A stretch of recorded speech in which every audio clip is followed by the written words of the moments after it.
BFM Business, Intégral Placement, idée de placement. On explore le monde de votre patrimoine et c'est Benoît Lombard qui vient de nous rejoindre. Bonjour Benoît. Bonjour Cédric. L'associé et le gérant de Vitam MFO. On va plonger dans les arcanes de nos finances familiales, c'est ça ce matin? Oui. On va évoquer tout ce qui est transmission, dons. Voilà. Alors, de quoi on parle exactement déjà si on définit un petit peu, si on plante le décor de ce qu'est la transmission intergénérationnelle. Ce qu'il faut planter d'abord dans le décor, c'est le fait sociologique de l'allongement de l'espérance de vie des papy-boomers. Ce qui fait que, conjugué à la financiarisation de leur patrimoine, je rappelle que 42% du patrimoine aujourd'hui des ménages est financier, il n'était que de 30% dans les années 80. Et puis, la hausse fulgurante des prix de l'immobilier fait qu'on se voit avec un patrimoine qui est accru entre les mains des seniors. C'est un fait sociologique. Et puis, couplé à cela, c'est-à-dire un effet ciseau, diraient les économistes, eh bien, on a un accroissement de la taxation du capital en cas de transmission avec, depuis les crises de 2011, bien évidemment, des mesures qui font que les transmissions sont plus chères. Alors, il faut, plutôt que de le subir, choisir. Alors justement, comment est-ce qu'on peut choisir, organiser et ne pas subir ces questions fiscales? Il y a deux grands blocs, si je puis dire. Un bloc de transmission et puis un bloc d'aide familiale. Le bloc de transmission fait que dans notre code civil recèle tout un tas de dispositifs qu'on va décrire sommairement. Mais ce qui est important, c'est que quand on transmet, quand on donne de son vivant, ça suppose d'abord qu'il y a un dépouillement du donateur et corrélativement un enrichissement du donataire, celui qui reçoit. Il faut qu'on ait cette intention libérale, bien évidemment, cet animus donandi, nous disent les juristes, c'est formidable le latin parfois, et puis aussi bien sûr l'acceptation du bénéficiaire. Si on a ces conditions, on a un don, et ce don, soit on le révèle et on anticipe bien, soit on le subit. Alors, quelles sont les différentes façons de donner entre générations? Alors, il y a bien sûr les abattements de 100 000 euros. Alors, on va parler en ligne directe, ça sera plus simple. Donc, l'abattement de 100 000 euros qui est tous les 15 ans, mais il y a aussi l'abattement de 31 865 euros qui existe aussi lorsqu'on fait un don de somme d'argent à des enfants qui ont plus de 18 ans. On appelait avant les dons Sarkozy. Le don Sarkozy, donc qui a été, j'allais dire, entériné et qui est pérennisé dans notre code.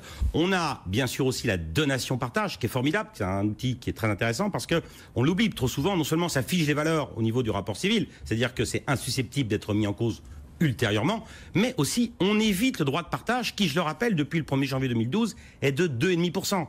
Si on fait des dons manuels à 3 de ses enfants, au jour de son décès, eh bien il faudrait payer 2,5% sur la valeur, non pas au jour de la donation, mais au jour du décès donc des actifs qui ont été transmis antérieurement. On l'oublie trop souvent. Donation partage, formidable instrument. On a bien sûr le démembrement de propriété. Alors là, c'est un outil exceptionnel pour deux raisons. Tout d'abord, c'est lorsque le nu propriétaire se voit transmettre un actif, eh bien l'usufruit réservé par le donateur ne supporte pas l'impôt au moment, bien évidemment, de la transmission de la nue propriété, avec un barème, l'article 669 du Code civil, du Code général des impôts nous le décrit. Je donne juste qu'entre 50 et 60 ans, c'est 50% d'assiette de droit en moins.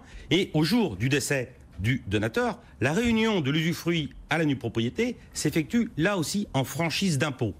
Et également, bien évidemment, l'accroissement de valeur de l'actif transmis en nue propriété à ses donataires, aux donataires, ne supporte pas non plus l'impôt. Donc, le démembrement de propriété est important. Et bien évidemment, l'usufruitier conservant deux attributs essentiels, il dispose comme il l'entend de son usufruit, d'une part, et d'autre part, il peut continuer à percevoir les revenus ou à vivre dans le bien qui a été transmis. Quand on se plonge dans ce monde des donations, on tombe sur le terme de graduel ou de résiduel. Alors oui, donc c'est la réforme de 2006 qui nous a donné ça. Alors on a des donations graduelles ou résiduelles. C'est quoi? Eh bien c'est que le donateur peut très bien instituer un donataire en premier lieu, son fils par exemple, et au jour du décès de son fils, c'est son petit-fils qui serait institué en second, qui hériterait de l'actif si c'est graduel. Le premier institué ne peut rien en faire. Si c'est résiduel, eh bien de ce qu'il restera du résidu, du résidio, comme on dit là encore en latin. Et donc là, c'est intéressant parce que ça permet d'anticiper sa transmission, mais surtout, les droits dus par le second institué sont calculés en fonction du lien de parenté qui existe avec le donateur. Or, le grand-parent au petit-fils a un abattement de 31 865 euros, alors que si jamais il léguait, ça serait que 2 500 euros et quelques.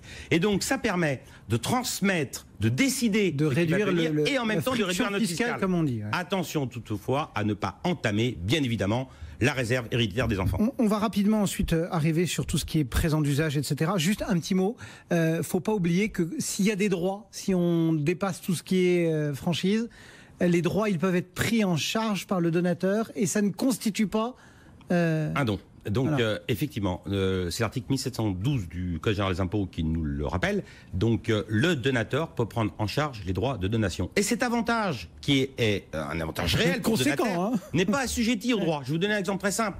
Je suis un parrain, je veux donner à mon filleul. Soit je lui donne 100, et c'est mon non-parent par hypothèse, et il lui restera plus que 40 dans son patrimoine. Tandis que si je me dessaisis de la même somme de 100, l'assiette des droits ne sera que de 62,5 et je ne paierai que 37,5. Pourquoi ? Parce que les 37,5 que je vais prendre, que je vais payer comme droit à la place du donataire, mon filleul heureux, ravi, donc ne sont pas assujettis aux droits. Formidable, on économise 22,5 dans cette hypothèse. C'est pas mal. Bon, rapidement, on peut aussi donner. Alors, ça, c'est tout le bloc donation, hein, donc avec l'animus donandi, l'intention libérale, mais il y a aussi deux sortes d'aides complémentaires. C'est tout d'abord, bien évidemment, le prêt de somme d'argent, hein, et puis le présent d'usage. Présent d'usage, article 852 du Code civil, il nous dit une chose très simple. Vous savez, c'est les dons qu'on peut avoir à l'occasion de communion, de baptême, de Noël, des étrennes. Eh bien, ces dons, ces présents, donc ne sont pas taxables pour peu que ça soit conforme à un certain usage et que ça soit d'une valeur relativement modique et puis que ça soit motivé par l'événement.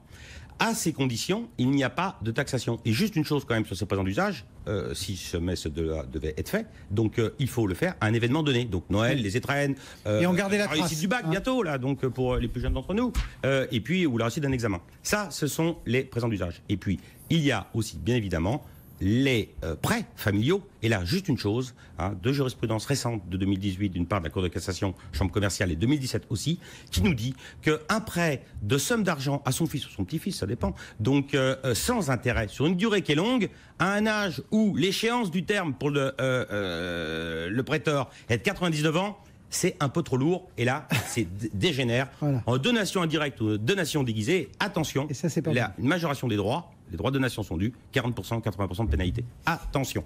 Merci beaucoup pour ces quelques précisions très complètes, signé Benoît Lombard. Merci Benoît pour Vitam.